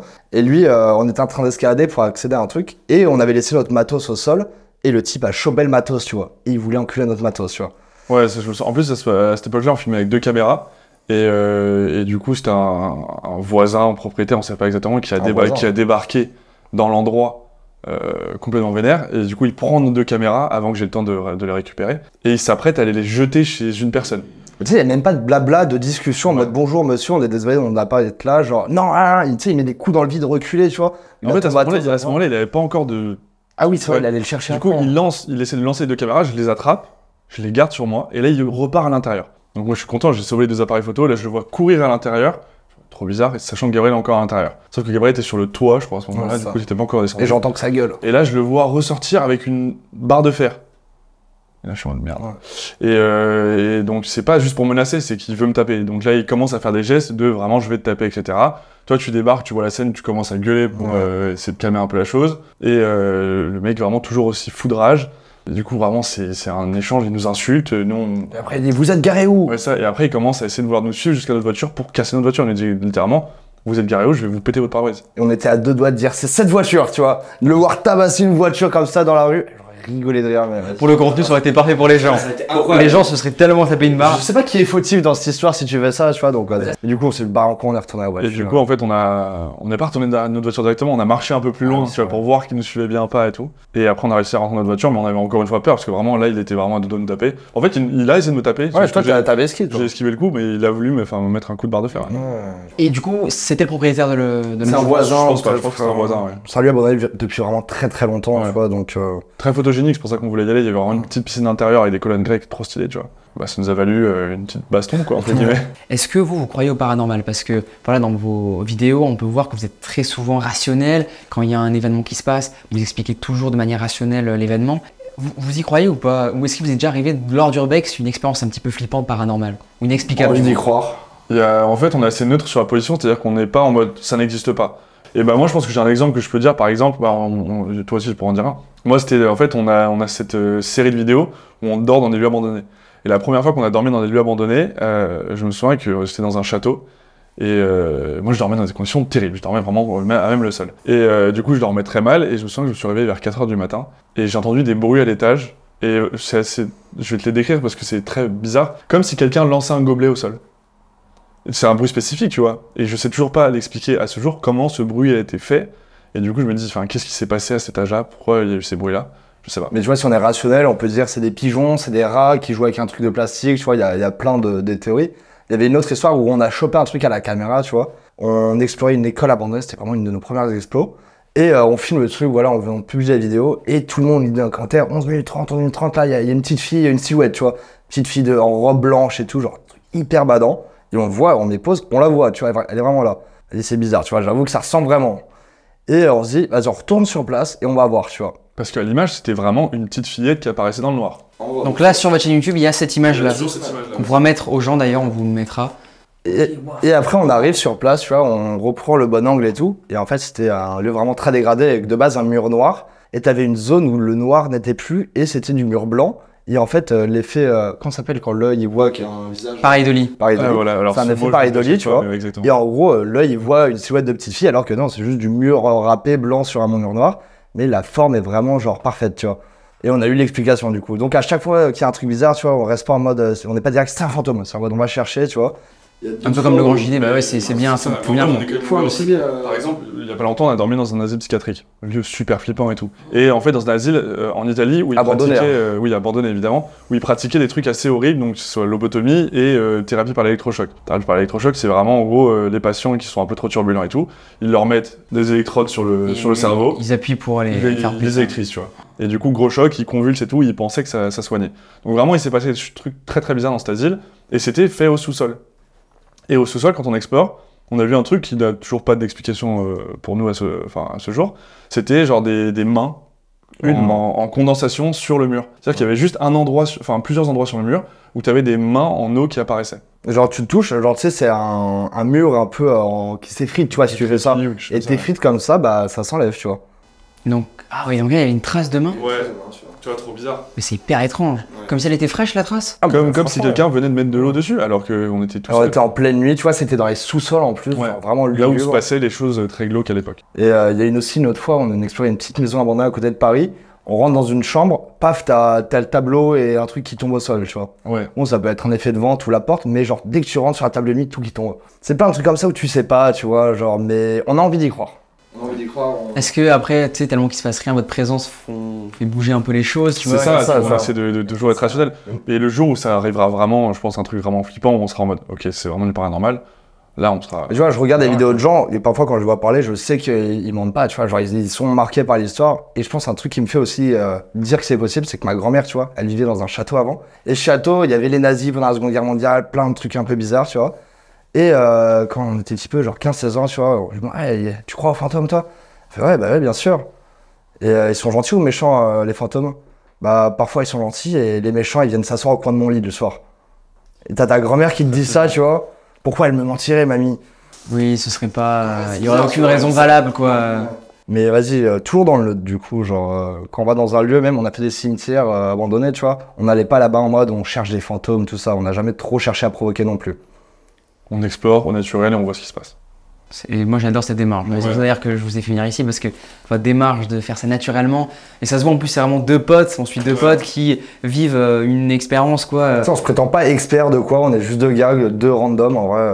Et je pense que c'est ce qui fait que ça marche en fait. Ouais, bah en fait c'est comme ça, tu peux te mettre à la place de nous en fait. On essaie de faire vivre l'exploration à travers nos yeux, comme si les gens y étaient, sans y aller. D'ailleurs c'est vrai que vous filmez pas trop vous-même. Non. Bah, vu mais beaucoup ce que vous voyez. Ouais. Et vu qu'on a, enfin, tu te filmes toi-même quand t'es solo, tu vois, mais vu qu'on a tout le temps quelqu'un qui peut tenir la cam et filmer l'autre, au final, c'est beaucoup plus pratique parce que comme ça, déjà, ça va te fatiguer le bras, t'es même pas sûr d'être bien cadré. C'est bon, l'appareil photo, hein. Donc en vrai, t'as quelqu'un d'autre qui te filme, c'est parfait, tu vois, on échange l'appareil photo, c'est très bien. Vous faites des milliers de vues sur YouTube. Est-ce que cela vous est déjà arrivé d'avoir des retours négatifs ou des poursuites de personnes, de propriétaires, tu sais, à cause de lieux explorés? Bah alors déjà des retours négatifs, on en a forcément comme tout le monde, tu vois. La plupart du temps, c'est des avis qui sont toujours bons à prendre, donc c'est toujours cool. Et après, de temps en temps, oui, on reçoit généralement des messages de propriétaires qui sont ulcérés qu'on ait exploré leur maison et tout, et qui sont généralement très virulents. Il y a aussi pas sympa du tout. Est-ce que vous vous souvenez des menaces un petit peu pour que les gens s'imaginent un petit peu la violence, quoi? En Normandie, le gars, il se croyait pour le roi de l'urbex en Normandie. On était même pas. On avait trouvé un château abandonné, on y va, on le voit vite fait par la fenêtre, il y a rien, tu vois, il y a rien à l'intérieur, on se dit on va pas explorer. Mais de l'extérieur, il est joli, on met une petite story, tu vois. Je pense dans l'heure après, le gars, il nous appelle ou je sais pas sur Insta, tu vois, il nous harcèle. Et ouais, vous savez pas qui je suis le boss de l'urbex en Bretagne, moi et tout. Le boss de l'urbex, ce terme déjà. C'est très bien qu'il n'y connaît rien du tout, le boss de l'urbex. On était même rien explorer sans que je le sache. Ouais, vas-y, t'as juste envie de dire ta gueule, genre, vas-y. Et pour revenir là où tu disais, tu vois, le monde de l'urbex, il est grave divisé aussi en deux parties. T'as nous, on est un peu chill, et t'as les hardcore urbex, tu vois. Mais les extrêmes, quoi. Les extrêmes, toujours. Et à leurs yeux, on est deux petites merdes qui exposent les lieux à tout le monde, tu vois. Ouais, ils ont créé une communauté en mode c'est secret, il faut pas partager. On montre pas de visage. C'est un scandale que vous le mettez sur YouTube et tout. Ouais. Donc il y a toujours cette communauté-là qui va nous envoyer des menaces d'arrêter de faire ça, etc. Moi, au contraire, tu vois, je trouve ça bien, vous mettez en valeur les lieux, vous les faites justement durer dans le temps, encore plus, tu vois. Tu vois, ça se trouve, dans 5 ans, il sera plus là, le lieu, au moins, il y a une trace. Une trace vidéo, quoi, tu vois, une archive, quoi, un peu comme l'INA. Ce qui est terrible, c'est que ces gars qui nous critiquent, ils font la même chose sur Insta, tu vois. Ils ont un TikTok, vas-y. C'est juste que toi, tu te considères comme un hardcore, tu vois, mais bon, vas-y. Est-ce qu'il y a un lieu, vous, qui vous a réellement impacté émotionnellement quand vous êtes arrivé dedans?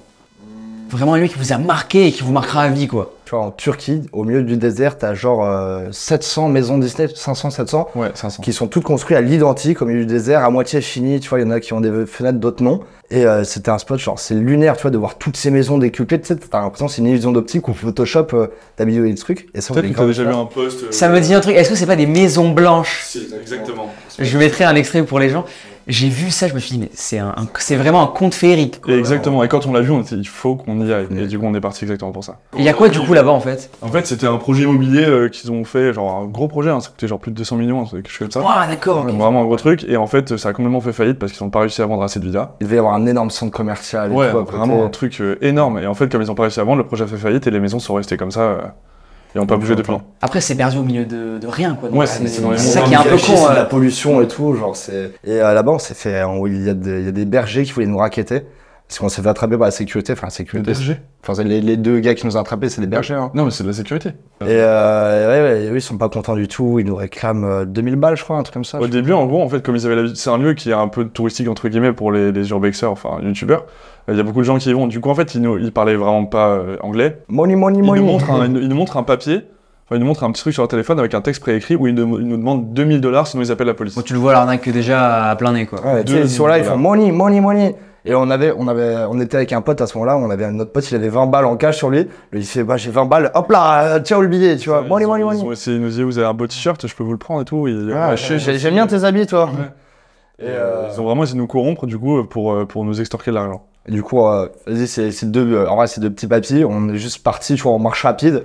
Ils nous ont pas suivis, on est retourné dans la forêt, on est revenu genre par un autre côté, et en espérant pas se faire attraper. En fait, on est parti en courant parce que ça commençait le ton commençait à monter. Ouais, tu sais, genre. Je sais même pas qu'on a couru. En fait, non, en gros, le ton commençait à monter un peu, tu vois, parce que nous, on voulait pas donner de l'argent, et eux, ils étaient vraiment en train de nous racketter, c'était un racket. Et en fait, du coup, au bout d'un moment, on est en mode, bah, on peut plus parler, du coup, on commence à marcher vers là où notre voiture était garée. Sauf qu'ils continuent à gueuler après nous, donc on continue à marcher, et au bout d'un moment, on est parti en cours. On est revenu dans un On est coin. revenu par un autre endroit pour faire notre dernier plan, parce qu'on voulait vraiment que cette vidéo soit parfaite. Ouais. Et sinon, un autre lieu qui nous a mis Alors, une baffe, émotionnellement. Fukushima, tu vois. Fukushima, c'est. Justement, émotionnellement. Émotionnellement, Fukushima, gros, ouais. t'arrives dans les écoles, les hôpitaux. Il y a rien à manger. un lieu qui m'avait marqué à Fukushima, qu'on a exploré, en fait, c'était une ancienne garderie d'enfants. Et du coup, en fait, quand on est rentré sur place, du coup, en mars 2011, tu sais, genre, tout le monde est parti, plus personne n'est jamais revenu sur place. Et on est arrivé dans cette garderie, donc c'est vraiment des très petits enfants, genre 3, je sais pas, entre 2 et 5 ans peut-être. Et on est arrivé, par exemple, dans la grande salle où t'avais encore le petit sac, avec la petite brosse à dents, les petites chaussures, le petit chapeau des enfants et tout. Et quand tu vois ça, tu te prends une claque, tu vois, tu te dis, ouais, vas-y, enfin, cette catastrophe, elle a impacté des tout petits, genre, ça fait vraiment On bonheur. a été dans les hôpitaux qui sont abandonnés maintenant, où genre, il y a eu les évacuations là-bas, t'avais des lits rajoutés dans tout l'hôpital, t'as les rations de survie qui sont là, qui traînent encore par terre. T'avais encore des petits bols de soupe miso qui étaient mis sur le coin et qui avaient jamais été débarrassés parce que personne n'est revenu, tu vois. Ouais, Fukushima, je pense que c'était la plus grosse claque. Émotionnellement, c'était la plus grosse claque, ouais. Et on était pas prêts, tu vois, genre. Ça fait même ambiance un peu The Last of Us. J'ai vraiment exactement. pensé à ça, le mood The Last of Us. Mais quand même à vivre, bon, l'événement est horrible, hein, mais je pense qu'à vivre quand même, les décors et tout, c'est quand même hyper impressionnant. Et ça, en fait, je pense que vous avez eu l'impression de vivre un film, quoi. Ah ouais, c'est ça. Tu sais, Comme une genre, aventure. chaque soir où tu te couches là-bas, tu te dis, mais qu'est-ce que j'ai vu aujourd'hui? Ouais. Lunaire. On est resté quand même 4 jours là-bas, je crois. 4-5 jours. 4-5 jours. C'était 4-5 jours, peut-être les plus incroyables de ma vie. Et par jour, on faisait genre 8 explorations, tu vois. Tout était au même endroit, genre c'est. Ouais, parce qu'en fait, tout est abandonné, quoi. Toute la zone avait été abandonnée. Tout est ouvert, donc genre le soir on prenait une demi-heure, on savait qu'on avait genre 4 lieux. Le soir on arrive, ok on peut rentrer là, on fait les 4 lieux. Le lendemain à 9h on arrive, on sait pas où rentrer, on enchaîne les trucs. Et ouais non, Fukushima c'était fou de Le ouf. fait de se rendre compte que cette catastrophe elle a impacté des centaines de milliers de personnes, c'est fort. Ouais. Question peut-être bête, hein, mais c'est pas une zone radioactive, Fukushima? Si. Et du coup, vous avez fait comment? Vous avez mis des masques? On avait Waouh. on avait un compteur GGR et en fait c'est radioactif mais ça va un peu. Si tu restes 20 ans sur place, tu vois. C'est-à-dire qu'en gros déjà sur la route principale t'as plein de compteurs GGR qui sont installés au-dessus de la route, donc qui t'indiquent le niveau de radioactivité. Et donc ça va, et en fait il y a les zones qui sont pas encore décontaminées, où les maisons sont pas encore démolies. Là les taux sont élevés, tu vois, il faut pas rester plus de 1 ou 2 heures, parce que c'est vraiment 200 fois la normale. Et donc là c'était un peu risqué. C'est pas vivable, mais à court terme, tu vois. Et vous restez combien de temps à peu près, vous, dans les zones, comme ça? C'est rapide, Ouais. généralement. Et déjà on tu reste touches une pas, heure, tu touches pas les trucs, tu vois. touches pas, tu rapportes rien et tout. C'est quoi l'exploration qui a duré le plus longtemps vous avez mis, j'imagine quand vous dormez en fait, c'est ça? Ouais, en fait quand on reste 24 heures sur un lieu... Hormis ça, ça doit être des gros trucs, genre des hôpitaux, des parcs d'attractions, tu vois, où tu passes l'après-midi facilement là-bas. Parce que le lieu est tellement grand, t'as tellement à découvrir, t'as pas envie de partir, tu te dis oh, non mais attends on n'a pas vu ce roller coaster, on n'a pas vu cette grande roue. En Turquie encore une fois, on a exploré un parc d'attractions, on y est resté peut-être 3-4 heures, on a exploré 10% du parc. Ouais. Le truc, il y a plus de 1000 attractions là-bas. 1200 attractions et c'est le 1200 plus grand parc, plus grand parc d'attractions abandonnées au monde. Qui appartient à Erdogan. Ouais. Dans votre récente vidéo à garer aux États-Unis, vous trouvez d'ailleurs des voitures de luxe car souvent ce sont aussi les objets à l'intérieur des bâtiments qui sont abandonnés. Est-ce que cela a été pour vous la meilleure découverte dans ce que vous avez pu voir À Gary notamment? Ouais. À Gary, je sais pas ce que c'était, mais ouais, bah, ce qui est dommage, c'est que les voitures dont tu parles, une notamment la Lamborghini en kit, qui a été incendiée. Ouais. Mais comment Ça a c'est été possible? malheureusement incendié, ça c'est très dommage parce que c'est la première fois qu'on voyait une Lamborghini abandonnée. Et à côté de ça, des limousines et tout. C'était pas des Bentley du coup? En fait, il y avait deux limousines qu'on a trouvées, des Bentley et Rolls-Royce, donc tout floqué Bentley, etc. Mais je crois qu'après quelques recherches, en fait, c'était une autre marque de voiture, Lincoln, qui est assez connue aux États-Unis et qui en fait avait floqué certains de ses modèles. Pour être pimpé. Voilà, un peu comme ça. Mais quand même très Mais la impressionnant. Enfin, Rolls-Royce, j'ai un doute sur le fait que ce soit une vraie. Hein. J'ai regardé aussi, c'était ça. c'est Mais un par contre, flocage. la Bentley, tu vois, tout était Bentley à l'intérieur. Gros siège en cuir magnifique, gros moteur à l'avant. Et les voitures aussi, c'est un volant truc que floqué. bien kiffé d'en trouver Ouais. à chaque fois. On est toujours à la recherche de la petite voiture vraiment cool. Genre même si on a qu'une, tu vois, on peut aller très loin pour une voiture. Ouais. Notamment en Allemagne. La preuve, en Allemagne, on est allé jusqu'à trouver une Formule 1. Bon, on connaît tous le principe de base d'un explorateur urbain, c'est de ne pas saccager évidemment les lieux. Ça, on le rappelle pour les gens évidemment. Et de ne rien voler. Et de ne rien voler. Et du coup, en parlant de ça, voilà, faut pas vandaliser ni piller les lieux. Entre nous, est-ce que vous avez déjà ramené un petit truc ou pas, ou non? Vous avez respecté vraiment cette règle-là? Des photos. On a déjà ramené un petit truc. Ah, d'accord. Ok, Quand c'est on quoi était- ce truc? C'était vraiment un truc tout bête. Quand on était dans un aquarium en Écosse, on a exploré la boutique souvenir. Ah oui. On a exploré une boutique souvenir qui était abandonnée en fait, donc il y avait tous les petits trucs de l'aquarium. Donc c'était des porte-clés, des tableaux, etc. Du coup, on a rapporté un petit porte-clés. T'as un petit cube avec un liquide dedans et un poisson, tu fais comme ça, genre. Bon, on est quand même dans le respect, on est toujours dans la barre du respect là, ça va. Personne va jamais prendre, on voulait un souvenir en urbex, mais sinon on a toujours cette règle-là de ne jamais prendre quoi que ce Bah, soit. en fait, sinon, chez nous, ça finirait en déchetterie, tu vois, syndrome Ouais. de Diogène, on finirait par avoir des trucs partout. Et en plus de ça, genre, moi, je vois beaucoup de commentaires en mode, et vous montrez pas avec quoi vous êtes reparti dans le sac, tu vois. Ouais. Sauf que notre sac, en road trip, il est déjà serré, tu vois, tu peux rien mettre en plus, tu vois, genre. Et surtout, tu sais, on est en mode, si nous on le fait pas, on va pas dire aux gens de ne rien voler. Et Donc, aussi, autant nous on vole rien, les gens ne volent rien. et aussi un truc qui joue en notre faveur avec la police, tu vois, c'est quand la police nous attrape, on n'avait jamais un truc dans le sac où il dit, bah, pourquoi t'as ça dans ton sac, tu vois. Toutes les fois, on s'est fait arrêter, on a rien dans le sac, et parce qu'on vole rien, parce que si tu te fais attraper avec un truc comme dans ton sac, C'est en délit, c'est un vol, c'est un gros délit. Ça passe ça, de voler. on est gentil à t'as pris un truc, Bah, c'est sérieux, tu vois. Mais là, ça fait deux délits du coup, infraction plus plus vol, c'est pas Non, Vraiment, mal. c'est c'est vraiment- la solution maximum pour être pote avec les flics, tu casses rien, tu voles rien et t'arriveras à rien. C'est vraiment. cordial. C'est ça, tu vois. De toutes les explorations que vous avez pu faire, c'est laquelle qui vous a le plus marqué? Je pense que l'aquarium, parce que, ah non, l'aquarium, c'est of all time, parce que tu vois, même toi, tu nous en as parlé. Et tu vois, c'est pour ça, genre, Bah, Et c'était une pendant vidéo- longtemps, ouais, Je crois que c'était la première où on a commencé ce format de débrief. Ouais, Où on est passé à un petit niveau en plus de prod supérieur, tu vois. Vous explorez et après ça fait des débriefs en Exactement. cam comme nous actuellement avec en studio Enfin, quoi. vraiment, on s'est dit, vas-y, on passe à un niveau de production et tout, on a vraiment envie de faire un truc propre et tout. Donc ça, c'est vraiment un truc où Elle nous a marqué, ouais. ça nous a fait un step sur la chaîne YouTube, tu vois. C'était vraiment, on passe à un nouveau niveau, on essaie vraiment de devenir le plus professionnel possible, à notre manière. Hein, parce qu'à Ouais. l'époque, c'était, bon, vas-y, c'était on était encore jeune.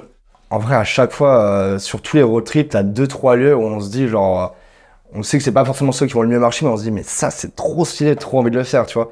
Genre, notamment aux États-Unis, il y avait 2 Boeing 747 qui étaient l'un à l'autre face comme ça, abandonnés. Et on voulait absolument rentrer dedans et c'était juste ça, tu vois, on demandait pas grand-chose, mais vas-y, on n'a pas réussi. La sécurité s'en est emmêlée. Ah mince. Et on a, enfin, je sais pas si c'est vrai, tu vois, mais il y a un gars qui a mis en commentaire qui apparemment est l'agent de sécurité qui rôdait autour de nous. Mais vas-y, est-ce que c'est vraiment lui, tu vois? Je sais jamais si c'est vrai ou pas. Ah vous saurez jamais du coup le fin mot, le fin mot Le de gars était quand l'histoire. même assez précis dans l'histoire, tu vois, Ouais. dans son récit, il était quand même pas mal précis. Est-ce qu'il y a un lieu que vous n'oserez jamais faire par peur, parce que même l'histoire peut-être est trop lourde ou qu'il est inaccessible tout simplement? Non, je pense pas qu'on a de... Bah, que pour l'instant, on n'a jamais osé faire dans ton rêve, Baïkonour. Bah, Connor, tu vois. On peut le dire. Baïkonour, c'est, je pense, le Graal, tu vois, dans le milieu de l'urbex. C'est vraiment le lieu le plus impressionnant, le plus beau, le plus... Où Cyril d'ailleurs et le Grand JD sont Exactement. déjà allés. Dis ce que c'est peut-être parce que...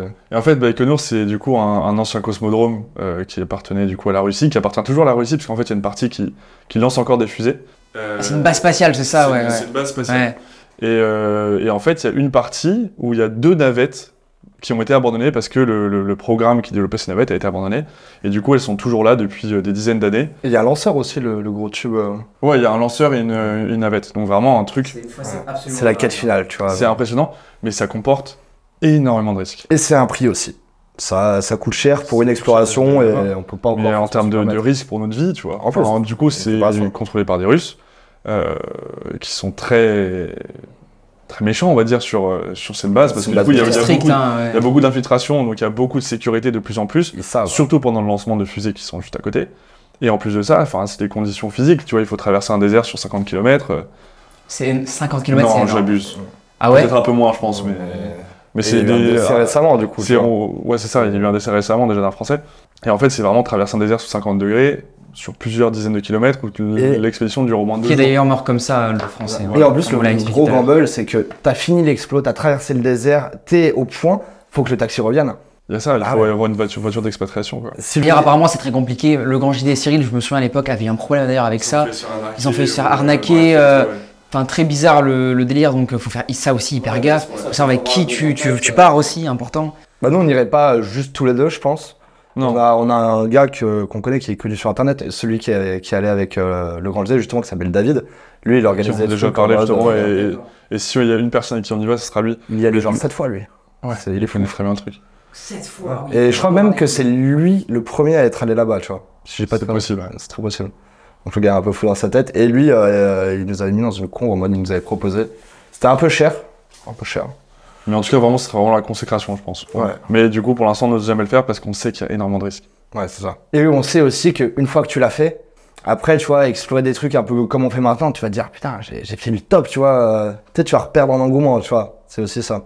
Est-ce qu'une fois, vous êtes parti en exploration, comme d'habitude, dans un lieu qui paraissait pas ouf, et finalement vous avez découvert une mine au trésor de trucs de fou, quoi? Fukushima, c'est l'exemple parfait parce qu'on savait pas du tout à quoi s'attendre. On avait ping vraiment des trucs partout et on ne savait pas ce qu'il y avait dedans. On savait même pas quel bâtiment c'était quand on y allait, tu vois. On arrive dedans, ah, c'est une école, ok, cool. Ah, c'est un hôpital. Et à chaque fois, c'était une mine d'or. Enfin, il y avait des trucs partout. Mais dans les explos plus traditionnels, on sait à quoi s'attendre parce qu'on vient là, on a vu des photos, on a vu une vidéo. Donc on est moins surpris dans ce sens-là, tu vois. Il y a moins après, de temps en temps, en fait, nous, ce qu'on fait, c'est qu'on a beaucoup de routes. Donc on regarde tout le temps ce qu'il y a autour de nous. Et de temps en temps, on voit une maison abandonnée. Et en fait, on sait pas du tout ce qu'il y a à l'intérieur. Et ça nous est déjà arrivé de passer devant une maison abandonnée qui avait une façade toute cassée, avec du lierre partout. Et tu rentres et tu vois qu'en fait, personne n'a jamais exploré ça depuis que c'est abandonné. Et du coup, tu vois encore toute la vie, comment elle s'est arrêtée. Je pense à celle où, tu sais, lingot d'or. Un petit lingot d'or, ouais. Et oui. En gros, on suppose, tu vois, c'était vachement lourd, c'est lourd et tout, et on l'a caché dans un pot de fleurs. On l'a caché à terre pour que personne ne le vole. Ouais. Et en fait, vraiment, c'était une maison, on savait pas du tout ce que ça donnait, et en fait, quand on est rentré dedans, toute la vie était comme elle s'est arrêtée. Ouais. Et c'était magnifique, tu vois, tu tombes sur une capsule temporelle comme ça, totalement au hasard. Donc ça, c'est des bonnes surprises un peu. Ce qui est le plus intéressant dans tout ça, moi, j'aimerais trop savoir quelle est la raison de cet arrêt, tu vois, total. Ouais. C'est souvent un décès, tu vois, malheureusement. Décès, ou tu sais, des fois, il y a des personnes comme ça qui partent du jour au lendemain, ils laissent tout, aussi, ils se barrent vraiment. Ouais. Mais tu sais pas où ils veulent voyager, tu vois, enfin, c'est... Ouais, il y a plein d'histoires, mais c'est pour ça que c'est hyper intéressant. On enquête à chaque fois, histoire de retracer ce qu'on peut retracer. Mais il y a plein de finalités, genre, même là, on a des films découvertes choquantes. Le manoir. C'est exactement ce dont je voulais parler, tu vois. Espagne. Vous avez déjà fait des. Vous avez déjà résolu des enquêtes ou pas? Non, mais là, on a fait une bonne enquête. Enfin, tu peux jamais dire que c'est abouti. On va pas trop dans ce truc-là. Enfin, on va pas trop loin dans l'enquête, mais on veut quand même chercher l'histoire. Et en fait, là, il y a pas longtemps, on a exploré une villa dans une maison. Une villa dans une maison, bien sûr. Une villa en Espagne. Et en fait, la maison était un peu taguée, elle était pas très bon état. Enfin, rien de super intéressant. Jusqu'au moment où, en fait, on a commencé à chercher un peu des documents, voir un peu ce qui avait été laissé sur place. Et on est tombé sur un document, en fait, qui disait que le fils du propriétaire avait été testé positif au VIH, hépatite B, C, qu'il était dépendant à l'héroïne depuis ses 17 ans, que ça causait de graves déchirures dans la famille et tout. On est tombé sur d'autres analyses qui montraient du coup des présences de drogue dans son sang.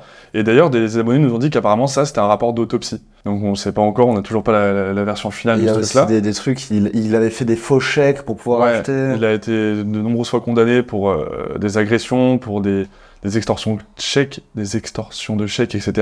Donc tu vois, une maison qui finalement, au début, paraît juste d'être une maison abandonnée dans la forêt, bah, tu te rends compte qu'il y a une histoire beaucoup plus terrible derrière, où tu vois qu'il y a des histoires de drogue, de déchirures de famille et tout. Et plus tu creuses, en fait, plus tu vas trouver, tu vois. Genre, dans ce genre de maison, c'est jamais abandonné pour des bonnes raisons. Tu vois, c'était juste dans un tiroir qu'on n'aurait peut-être pas ouvert. Ouais. Et ça, c'était impressionnant, je crois. Si vous devez donner un conseil là, à quelqu'un qui aimerait faire de l'urbex, ou un petit comme ça, qui veut trop se lancer, même pourquoi pas on même filmer ça pour le mettre sur YouTube, un seul conseil voilà, que vous jugez important pour la pratique, ce serait lequel?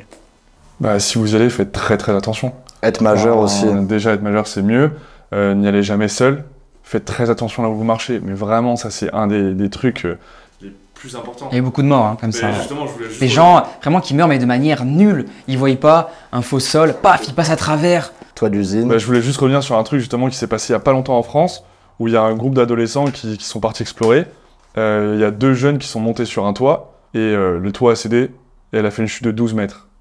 Tu vois, et elle est morte. Tragique. Elle est morte, et ses potes ont assisté à cette scène-là, et du coup, tu vois ta pote... Mais à cet âge-là, t'as pas à traîner dans ce genre d'endroit. Faut faire super attention. En fait, c'est vraiment à lui abandonner qui peut te tuer. En fait, faut être prêt à assumer ses responsabilités, tu vois. Faut se dire que tout peut basculer, tu peux te faire arrêter par la police, être condamné, il faut être prêt à, ok, tu peux te retrouver au tribunal. Tu vois, c'est une discipline qui est belle, parce que tu peux prendre des photos magnifiques, des vidéos, rentrer dans les lieux que t'aurais jamais pu espérer voir avant, voir des décors que tu penses que tu peux voir que dans les films. Mais d'un autre côté, tu peux vraiment mourir. Tu peux vraiment te faire poursuivre, tu peux te faire attaquer par des chiens, des squatteurs, enfin, il y a énormément de dangers. Ouais, tu mets ta vie en jeu pour de l'image, en soi, t'es pas gagnant, enfin, il n'y a rien à y gagner à faire ça, tu vois. Nous, on a la chance de pouvoir en vivre aujourd'hui, mais tout le monde n'a pas cette chance, et il y a des gens qui risquent vraiment leur vie, genre... Et c'est très grave. Ça fait peur.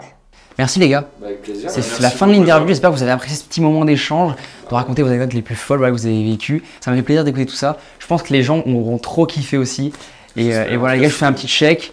La prochaine fois, on t'amène en urbex, ok? C'est vrai, venez, on peut faire un truc là, je le mettrai même au début de la vidéo. On peut faire ça, ça peut être très très bien. On met un objectif de like et si on atteint cet objectif là, on va ensemble dans un urbex de fou. Genre, on fait découvrir. Je ne suis au courant de rien du tout, d'accord? Vous êtes chaud ou pas? Regardez les likes en fait, on a dit. Merci les gars d'avoir pris le temps de parler et nous on se retrouve du coup les amis très prochainement pour une nouvelle interview. Je rappelle qu'on est évidemment aussi disponible sur Spotify, sur Insta je partage beaucoup ma vie et évidemment, je l'ai pas dit mais c'est le plus important, venez suivre Gabriel et Corentin, voilà leurs aventures sur leur chaîne YouTube. Pas dans la rue, ça c'est très bien. Pas dans la rue, faites pas ça, ce serait terrible, hyper terrifiant, faites pas ça. Mais les suivre sur YouTube et Instagram, voilà je vous mettrai tout en description. Merci à tous, on se retrouve à très vite pour une prochaine vidéo. Gros love, comme le fait Gabriel.